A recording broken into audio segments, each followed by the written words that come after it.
ምን ያህሎቻችሁ ናችሁ በኤፊ ስራ ደስተኛ የሆናችሁት? በብሩኬ ይቅርታ አድራጊነት፣ በሃይሚ ደስታ። ይህ ቪዲዮ በቃ ስለነዚህ ሶስት ነገሮች ነው የሚገልጸው ብዬ አስባለሁ። ኤፊ ይቅርታ ለመጠየቅ ጥፋተኝነቱን አምኖ ብሩኬ ይቅርታ ለማድረግና እያደረገ ያለው ነገር ልክ እንዳልሆነ ኤፊም ስህተት እንዳደረገና የሆነ አይነት ትንሽዬም ቢሆን ጋፕ መፍጠር እንዳለበት በሁለቱ ፍቅር ያሳየበት ሃይሚም ሁለቱ ስለተዳረቁ እንግዲህ ህይወቷ ሙሉ የሆነ አክል እስኪሰማ ደስተኛ የሆነችበት ቪዲዮ ነው። ሰላም እንዴት ናችሁልኝ? ዛሬም በአዲስ ቪዲዮ ተመልሼ መጥቻለሁ። እንግዲህ ሁላችሁም ሰብስክራይብ ማድረጋችሁን ላይክ፣ ሼር ደግሞ ለወዳጅ አድርሱልኝ። ሁላችሁም ደግሞ በተቻለ አቅም ሰብስክራይብ ያደረጋችሁ አበረታቱኝ። እንግዲህ ዛሬም በጨረቆቹ ቪዲዮ ተመልሼ መጥቻለሁ።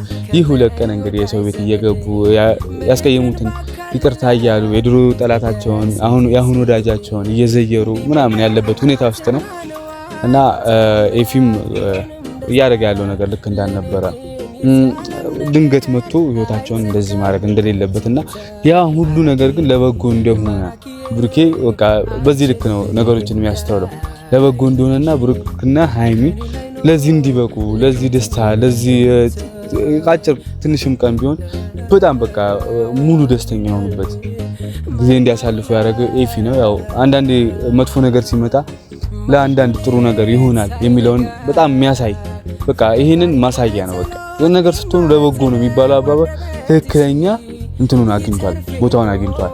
በቃ ሁሉ ነገር ለበጎ ነው። ቤተሰብ ፈጣሪ ለእናንተ ያዘጋጀውን ልታውቋችሁ እዚህ ጋር ወደኩ ተሰበርኩ ምናምን ሰው ጉዳይ ምናምን ስትሉ እዛ ጋር ለበጎ ነው፣ ጥሩን ያመጣላችሁ። አልገባችሁ? ይህ ማሳያ ነው። ኤፊ እዚህ ጋር ህይወታቸው ውስጥ ገብቶ ለመበጥበጥ ምናምን ሲሞክር መጥቶ የማያውቀውን ቤት ጎብኝቶ የማያውቃትን እህቱን እንግዲህ እሷ ህይወት ውስጥ ገብቶ እንትን ለማለት ሲሞክር ያው ያጋጠመውን አይታችኋል። ያው እነሱ ተሰበር አጣላን ምናምን በቃ በጠበጠን ህይወታችንን እናበላሸው ብለው ቢያስቡም በሰዓቱ ግን እንደዛ አልሆነም። እንደውም በተቃራኒው ህይወታቸውን አሳመረላቸው። እሱ ያሰበው እንደዚህ ባይሆንም ፈጣሪ ያዘጋጀውን እንግዲህ እንዲሆን አድርጓል። ኤፊ ያው ኤፊም ከጥፋቱ ተምሯል። ብሩኬም እያለ ነበር እኔ እንደ ምንም ነገር ልሆንልሽ እችላለሁ፣ እንደ አባት፣ እንደ ወንድም፣ እንደ ጓደኛ፣ እንደ ፍቅረኛ ልሆንልሽ እችላለሁ።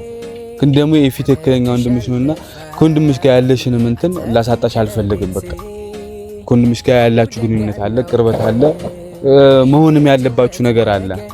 ያንን ላሳጣሽ አልፈልግም ብሏል። ያም ትልቅ ነገር ነው። ብሩኬ በጣም እንትን እየበሰለና በጣም ቁም ነገረኛ በጣም ጥግ ድረስ ቁም ነገረኛ እየሆነ ነው።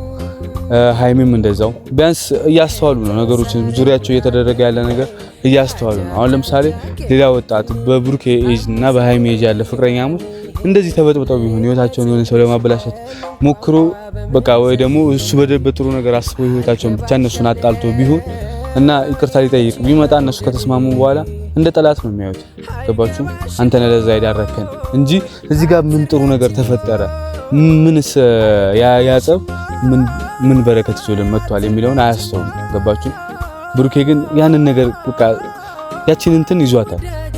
የኤፊ እዛ ጋር መጥቶ መበጥበጥ ኤፊ እዛ ጋር መንጓጓቱ ምናምን እነሱ እንትን ለማለት መሞከሩ ምናምን ምን እንደጠቀመው አይቶታል።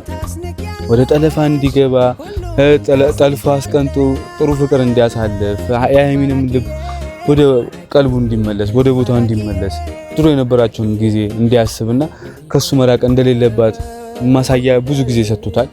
ያም እንዲሰጥ ያደረገው ያም ነገር እንዲፈጠር ያስቻለው ያው ኤፊ ነው። ኤፊንም በዚህ ልክ እንትን ብሎታል። በቃ ኖቲስ አድርጎታል። ገባችሁ? ብሩኬ ኖቲስ አድርጎታል። ይሄንን ኤፊ ባይመጣ እንደዚህ አይነት ነገር ሊፈጠር እንደማይችል ገብቶታል። ጠለፋውስ ምናምን ሃይሚ ሀገር ለቅ ሄዳለሁ ምናምን ውስጥ አትገባም ነበር። ስለዚህ ብዙ እንትኖች ጥሩ ሳይድ ይዘው ይመጣሉ። ዛሬ ወድቃችሁ ትቀራላችሁ ማለት አይደለም። ፈጣሪ እንድትነሱ ብርታቱን ይሰጣችኋል። ብሩክና ሃይሚ ያን ያጋጠማቸው በቃ ብሩኬ በርትቱ ጠንክሩ ሃይሚን እጇን ይዞ እንግዲህ ያው ከነበረችበት ሙድ አስወጥቷታል። ብቻ ኤፊ ትክክለኛ ውሳኔ ባትወስንም ዛሬ እንግዲህ እንደዚህ መተን አንተ ለማጣላት ሞክረ እነሱ ፍቅር በፍቅር ሆኑ ወይ ደግሞ ጥሩ ነገር ይዞ መጥቷል። ስለዚህ የበጠበጥከው ነገር ልክ ነው፣ መሀላቸው የገባው ነገር ልክ ነው ማለት አይደለም። ያ ስህተት ነው። ነገ ቀን ተጣልተውም ሊቀሩ የሚቀር ጸብ ሊሆን ይችላል የሚፈጠረው መሀላቸው። ሃይሚ አምልጣ ቢሆን ሃይሚ ቪዲዮ ሳሰራ ዝም ብላ ወደ ውጭ ሄዳ ቢሆን ያንተ ጥፋት ነው ሙሉ ለሙሉ ገባ። ያ ጥሩ ሳይዱ የለም ያንተ ለበጎ ነው የሚባለው እንትን አይሰራም እዚህ ጋር ገባ። ስለዚህ አንተም እንትንን ማወቅ አለብህ ምን ቦታ መገኘት እንዳለብህና የት ቦታ ለሃይሚ መድረስ እንዳለብህ ማወቅ አለብህ። ከብሩኬ ጋር ስትጣላ አይደለም አንተ ልትደርስላት የሚገባው። ከብሩኬ ጋር የሆነ ነገር ውስጥ ስትገባ ብጥብጡስ ምናምን ጸቡ ስትገባ አይደለም አንተ ልትደርስላት የሚገባው ገባ። አንተ ልትደርስላት የሚገባው ብሩኬም ሃይሚም ችግር ሲሆኑ ለሁለቱም መድረስ ትችላለህ። ግን ሁለቱ ሲበጣበጡ ራሳቸው መፍታት አለባቸው። ትልቅ ሰው ናቸው አይደል? ከመበጥበጥ ውጪ ምንም አትፈጥርም። እስከዛሬ ድረስ እጅ ለእጅ ተያይዘው ያሉ ችግሮች ናቸው። አሁን አንተ መተህ እኔ እጄን ካልከተትኩባቸው እያልክ ያለህ ገባ። ስለዚህ አንተም ቦታህን ማወቅ አለብህ። ምን ቦታ መገኘት እንዳለብህ ማወቅ አለብህ። ለእህትህ መች መድረስ እንዳለብህ እንደ ወንድም ጥሩ ሐሳቢ ለመሆን እየሞከርክ ነው። ወንድማዊ እንትን ለማሳየት እየሞከርክ ነው። ግን እስከዛሬ አላሳየህንም ገባ። እስከዛሬ ሃይሚ ስንት ስታለቅስ በዩ ጉዳይ ስታለቅስ አይታችኋል። በሊንዳ ጉዳይ ስታለቅስ ስታነባ ምናምን አልነበርክም።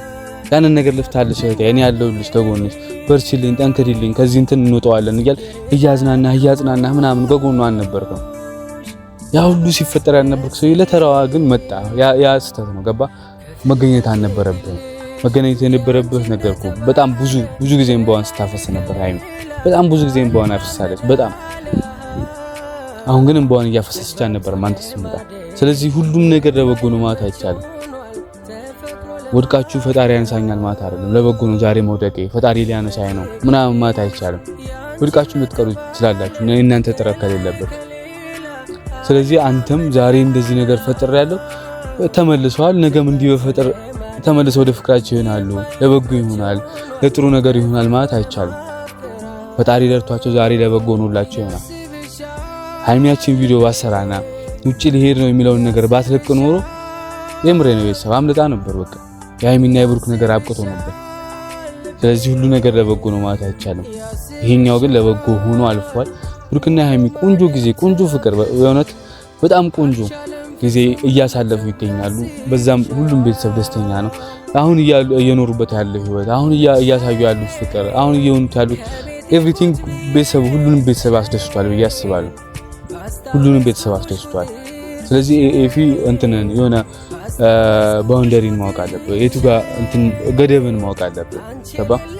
ብሩኬም እያለ ነበር ደጋግሞ እያለ ነበር ኤፊ አንተ እንትንን ማወቅ አለበት። ዝም ብለህ ዘው ብለህ መግባት የለብህም እያለው ነበር። ዝም ብሎ ህይወታቸው ላይ ጥልቅ ብሎ በጸባቸው በተለይ በደስታቸው ጊዜ መገኘት አለበት እኮ። ወዳጅ በደስታም በሐዘንም ጊዜ ነው። እየሳቀች እያለች ወይኔ እህቴ እንደዚህ ደስተኛ ሆነሽ አታውቂም እኮ አይችሽም አላውቅም እንዴት ነው ነገሩ ምናምን ለብሩኬ ምስጋና ምናምን ሰተቸረ ቤታቸውን ዘይረ መሄድ ትችላለህ። አንድ ጸብ ላይ ገብተህ ብዙ ነገር ፈጥረሃል። ከብሩኬም ጋር ማይሆን ሙድ ውስጥ ነበር የገባችው። አስፈላጊ አልነበረም። በዚህ ሰዓት የምሬ ነው ከማንም በላይ ለሃይሚ ብሩኬ ያስፈልጋታል። ከማንም በላይ ብሩኬ ያስብላታል። ካንተ በላይ እውነት ለመናገር ካንተ በላይ ብሩኬ ያስብላታል። ብሩኬ ይጨነቅላታል። እንዳለው ነው እንደ እናትም እንደ አባትም እንደ እህትም እንደ ወንድም እንደ ጓደኛ መሆን ልሻለሁ እንደ ፍቅረኛ መሆን ልሻለሁ ሁሉንም መሆን እንደምችል ታውቂያለሽ እያለ ነበር።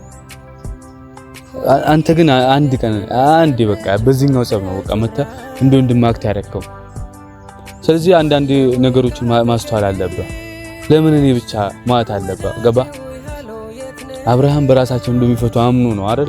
አብርሃም ወንድሟ ነው እንዳንተ ግን በራሳቸው እንደሚፈቱ ስለሚያመን እንደዚህ አይነት ነገር ሶስተኛ ወገን እንደማያስፈልገው ስለሚገባው ነው የማይመጣው። ገብቶም እንትን ህይወታቸው እንትን ማለት የማይፈልገው ሌላ ነገር መፍጠር የማይፈልገው ፍቅር ላይ የምሬ ነው። ሶስተኛ ወገን አላስፈላጊ ነው። አንዳንዴ ሲብስ ነው። አሁን ብሩክና ሃይሚ በጣም ሲብስ ሙሽን ጋሽዬን እንላለን። ቀለል ያለ ሲሆን ደግሞ ሁለቱ በጣም በቃ ታውቃላችሁ ብሩክና ሃይሚ ሲጣሉ ወሬያቸው ራሱ ምላሾቻቸው ደስ አይሉ።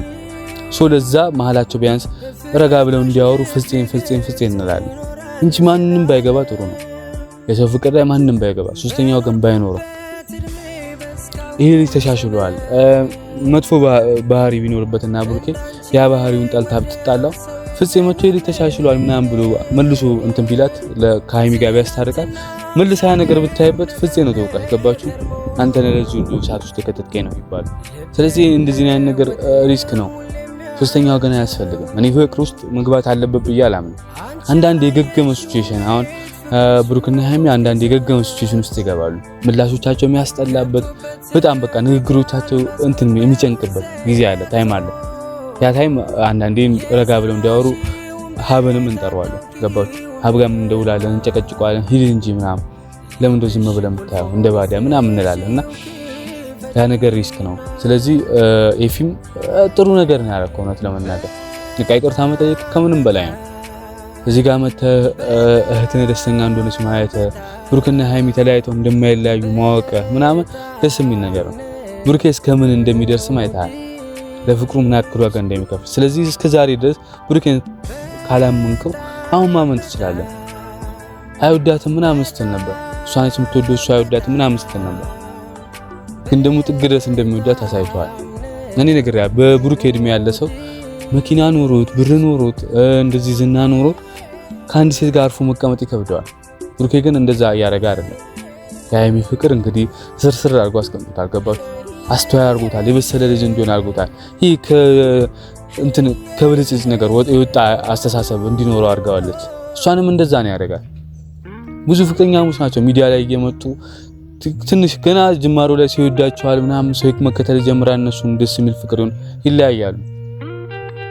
ይህ 90% የሚያጋጥም ነገር ነው። 10% ነው ወደ ትዳርና ወደ ኑሮ የሚገቡት። ሚዲያ ላይ በተለይ በጣም ከባድ ነው። ሚዲያ ቤተሰብ የሆነ ዝናውንም ብሩንም አንድ ላይ ያመጣባችሁና ድንግርግር ትላላችሁ። ስለዚህ ብሩክና ሃይሚ እንደዛ አይነት ነገር የለባቸውም። ብሩኬ በጣም በተዋከበ ዓለም ውስጥ ሃይሚን የመረጠ ጀግና ነው። ስለዚህ ኤፊ እስከዛሬ ድረስ ካላመንኩ አሁን ማመን ትችላለህ። በቃ ይሄ ነው እኔ መልእክቴ። ኤፊ ጥሩ ስራ ነው። አጥፍቶ ይቅርታ መጠየቅ ትልቅነት ነው። ይቅርታ ማድረግም እንደዛው። ብሩክና ሃይሚ የደስታ ህይወት እንዲኖሩ ተዋቸው። ከዚህ በኋላ ትንሽ ነገር ተፈጠረ ብሎ ህይወታቸው ውስጥ መምጣት ጥሩ አይደለም። ስለዚህ ይህንን ማወቅ ጥሩ ነው።